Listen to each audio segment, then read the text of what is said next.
magandang araw po sa inyong lahat mga kababayan, lalo nyo nandyan ngayon sa Pilipinas. Kamusta po kayo? Sana lahat kayo nasa mabuting kalagayan. Meron ako nakitang post sa Facebook na humihingi ng advice or tulong daw na kung pwede makahingi ng advice kung ano ba yung ginagawa dito sa ibang bansa ng mga government para kung maaari din ipatupad sa Pilipinas. Kasi magkakaiba yung yung mga rules ng government. So gusto ko siyang gawa ng video para ma-share ko yung kung anong meron kami dito na ipinapatupad yung government dito. Nandito po ako ngayon sa Kuwait. Ganun din po, may mga virus din pero hindi ganun karami katulad ng ibang bansa. So yun, simulan natin.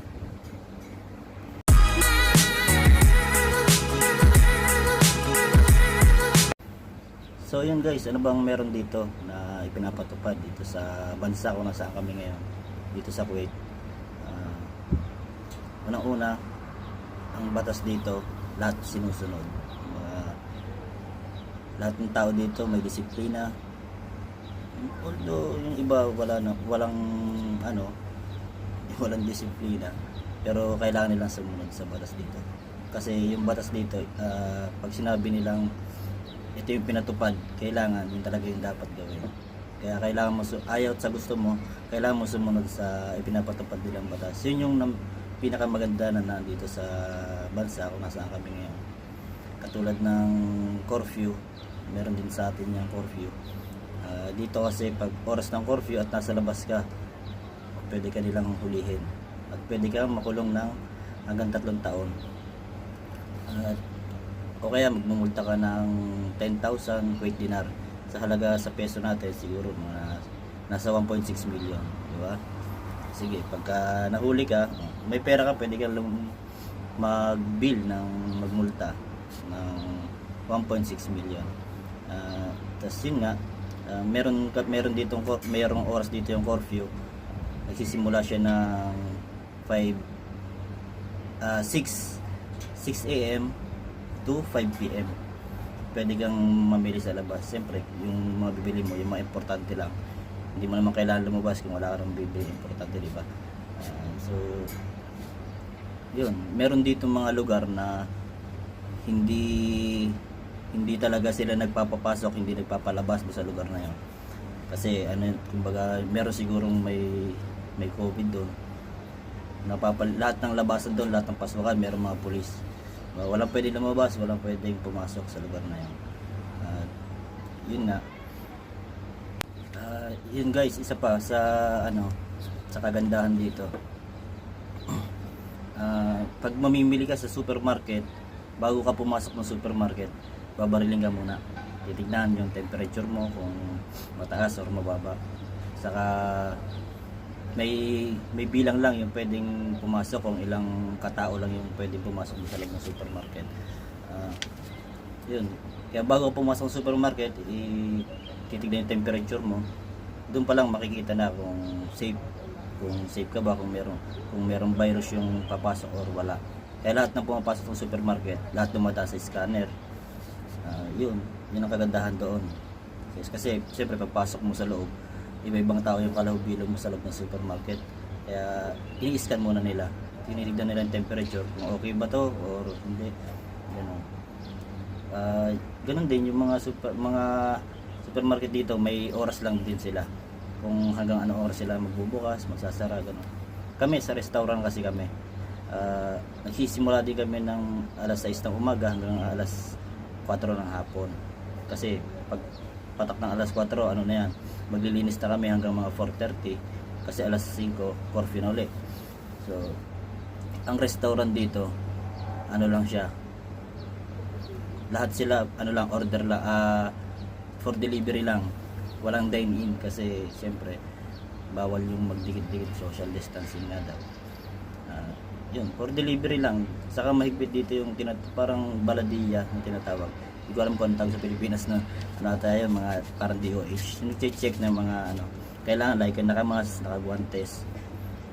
Kasi pag nahuli kayo na wala kayong mask sa restaurant or wala kayong guantes, papasara yung restaurant nyo. Ganon sila kahigpit dito.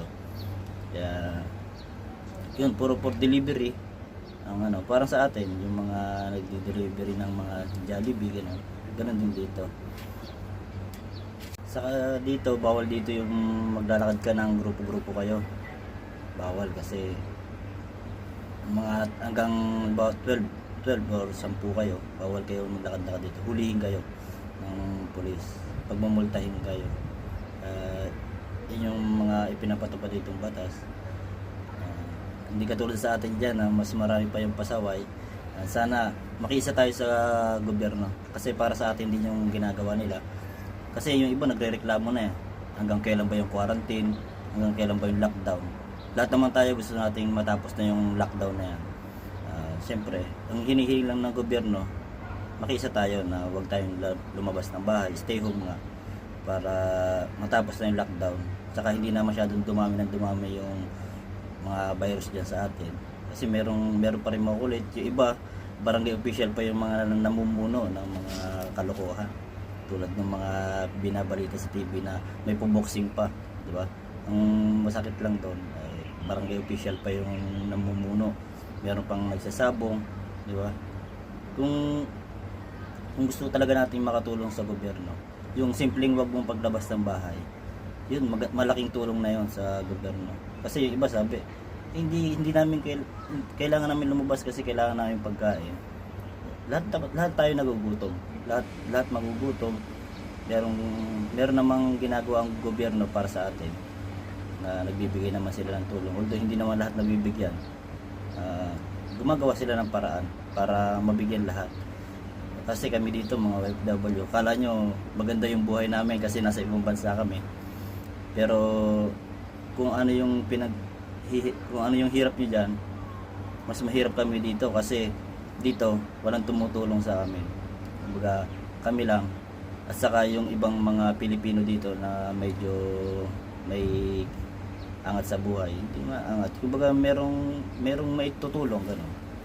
Katulad nung isang araw merong tumulong sa amin, sa chinat lang namin siya kasi nasa nasa page ng Kuwait. Nabibigay sila ng tulong, mga nurse sila, mga nurse. Yun, chinat namin, nabigyan kami ng relief goods. Kaya kapwa Pilipino mo rin ang tutulong dito sa ibang bansa. Pero kung wala talaga. Katulad ng yung mga ibang no work no pay, kami kahit paano meron kaming trabaho, half day lang din yung sweldo. Kahit paano may pera kami. Pero hindi namin kailangan padala lahat kasi kailangan din namin dito ng pera. Buti nga kayo, nandiyan kayo, kasama niyo yung mga mahal niyo sa buhay. Hindi katulad namin dito na malayo. Gantong may krisis tayong kinakaharap. Tapos malalayo pa kami sa pamilya namin. Yung simpleng wag niyo lang paglabas ng bahay, magkakasama kayong pamilya. Pwede naman kayo banding-banding sa loob ng bahay. Malaking tulong na yun sa gobyerno natin. Kasi kami nga dito sa ibang bansa sumusunod. Ano pa kaya yung dyan sa inyo, sa sarili bansa natin? Meron nga ako napanood na babae, galing siguro siyang Japan. Pagdating niya ng Pilipinas, yun, ayaw niya sumunod sa ipinapatupad ng gobyerno sa Pilipinas. Pero dun sa Japan, sumusunod siya. Pagdating sa sariling bansa, hindi na siya sumusunod. Di ba? Ang nakakalungkot isipin na may mga ganong tao. So yun lang naman dito. Lahat basta ang importante lang, disiplina lang sa sarili. Malaking tulong na sa gobyerno natin yan. Kasi dito lahat sumusunod sa gobyerno kung anong ipinapatupad. Kaya hindi ganong kabilis yung kumalat yung virus. Namomonitor nila, kumbaga nakokontrol nila yung pagdagdag. Merong mga gumagaling na kasi lahat naman sumusunod na sa batas na ipinapatupad dito sa Kuwait. Kaya sa mga kababayan natin dito, sana huwag kayong pasaway kasi mahirap na, di ba? Malayo tayo sa pamilya. Saka meron ako ditong kasama, kababayan na taga Lipa City, Batangas, dalawa. Yung isa kong pare ko, nandun siya sa lugar na bawal talagang lumabas yung mga tao. Doon sa lugar nila, walang pwedeng pumasok, walang pwedeng lumabas, di ba? Ganun kahirap yung mga buhay ng tao dito. Pero kinakaya kasi para hindi na dumami yung coronavirus na yan.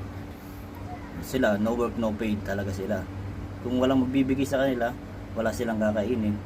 Yan, yung kumpare ko yun, si parang Joseph. Ingat ka dyan pare. Yan. Isa rin na Tagalipa City rin na kasama ko sila mag-dicer din dati sa Lipa, Batangas. Yung isa taga dyan din sa Lipa. Yun yung masaklap, di ba? Kadarating lang nila dito, tapos ganito pa yung dalat nila crisis, di ba? Yung sa kanila no work no pay din, isang beses lang sila bigyan sa isang araw ng pagkain. Tapos gusto na rin silang pauwiin. Ganun din kami, gusto na rin kayong pauwiin ng mga employer. Pero kailangan namin lumaban. Baga, kailangan tiyagain yung half day na pasok kaysa wala. Uuwi kami sa Pilipinas, ika-quarantine din kami. Hindi rin namin makakasama yung mga mahal namin sa buhay. Ang masama pa nun, yung mga kapwa natin Pilipino, sila pa yung nagtawag nito, di-discriminate sa mga OFW, mga galing ibang bansa, lalo sa mga nurse natin, sa mga doktor, na sila yung mga frontliner na handang maglingkod sa atin, tumulong na walang kapalit, tapos sila pa yung nadi-discriminate. Yung mga nakakalungkot na bagay na diba, pangyayari dito sa ibang bansa. Yung mga frontliner dito sinasaluduhan kasi sila yung mga naka-front na tumutulong sa mga tao na mga nangangailangan. Pero dyan sa atin, kung sino pa yung mga frontliner na mga volunteer, para sila pa yung nadi-discriminate. Imbis na tulungan na lang natin sila, nadi-discriminate pa sila. Ano? Isipin na lang natin yung mga buhay ng mga frontliner, di ba? Na malayo sa pamilya, hindi nila makasama yung pamilya nila kasi nga hindi sila makapasok doon sa lugar kung taga saan sila. Kasi nga may mga tinitignan yung na mayroong virus siya, mayroong virus. Kaya makiisa po tayo sa ipinapatupad ng government. Saka yung aming mayor dyan sa Lipa City, Batangas, yun, tularan nyo yun, mag TikTok na lang daw kayo, di ba? Ang ganda na, kasi may pa TikTok siya, tapos may Prime yun. Nasa bahay ka lang, hindi mo na kailangan lumabas. Hindi katulad ng ibang mga nasa local government na magpapaboxing pa. Kaya kailangan nga natin ng social distancing. Magpapaboxing pa, di lalong dudumugin ng mga tao yung mga di ba? Yung mga ganung boxing. May pasabong pa, mga chairman natin. Huwag na tayong maging pasaway. Kung gusto nating matapos kaagad yung virus dyan sa atin sa Pilipinas, makiisa tayo sa gobyerno. Kasi sila, hindi lang sila nakaupo lang. Tayo nasa bahay lang, pwede pahila-hilata lang, pwede tayong pag-ganon-ganon. Pero sila araw-araw sila nag-iisip kung ano bang kailangan gawin sa bansa natin para hindi na kumalat yung virus. Yung kumbaga kailangan kung ano ba yung gamot na kailangan natin para gumaling na yung may mga virus dyan sa Pilipinas. Kasi nakikita ko dyan sa Pilipinas yung ibang mga palengke talagang parang araw-araw piyesta. Tulad nito, di ba? Kaya hindi sila takot na magutom, mamatay sa virus. Hindi sila takot. Takot silang magutom, di ba? Nakakalungkot yung mga ganung bagay. Kaya makiisa lang tayo sa gobyerno. Matatapos din yung lockdown, pray. Ipagdasal natin yung mga frontliner. Sana safe sila lahat. Ganun. Kasi kami dito sa ibang bansa, malayo kami sa pamilya namin. Kung kami tamaan dito ng virus, di ba? Huwag naman sana. Masaklap yun kasi hindi nyo na kami makikita. Abo na lang kami. Kasi di ba kinikremate pagkatapos. Kaya kayo dyan, magkakasama pamilya nyo, makakasama yung pamilya nyo. Ano na lang, sama-sama lang kayo sa loob ng bahay. Di ba? Tsaka yung mga pasaway na mahilig lumabas ng bahay, kung hindi kayo naawa sa sarili nyo na magkaka-virus kayo sa labas, maawa kayo sa pamilya nyo, sa anak nyo, ganyan, na pwede nyo mahawaan ng virus. Kasi pag lumabas kayo ng bahay, hindi nyo alam kung yung mga nakasalubong nyo sa hangin, di ba, na infect na pala kayo ng virus. Tapos uwi kayo sa bahay nyo, kakausapin nyo yung pamilya nyo, mahawa sila, kawawa naman, diba? Kaya yun.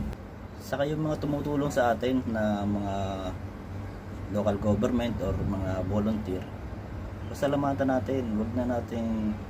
Wag ihisan tabi muna natin yung mga pagbabash kasi maraming, di ba, maraming tumutulong ngayon tulad ni Francis Leo Marcos. Sir, saludo ako sa iyo.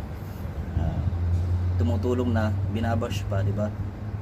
Kung wala tayong magandang sasabihin, tumahimik na lang tayo kasi sila nga nagpupursige na tulungan tayo, tapos tayo naman ibabash pa natin, di ba? Nakakalungkot yung mga ganung bagay. Saka dito sa Kuwait, bawal dito maglabas ng mga fake news.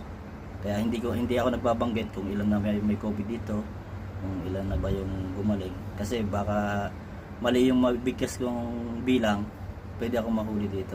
Bawal dito yung mga fake news na karamihan na ginagawa dyan sa atin sa Pilipinas, di ba? Na nagpapagulo ng sitwasyon. Kaya yung iba, merong nagpapanik kasi merong dito sa lugar na to, merong ganto, ganyan. Di ba? Ano natin yun? Kumbaga, tigilan natin yung mga paggagawa ng fake news kasi mas lalong nahihirapan ang mga taong bayan.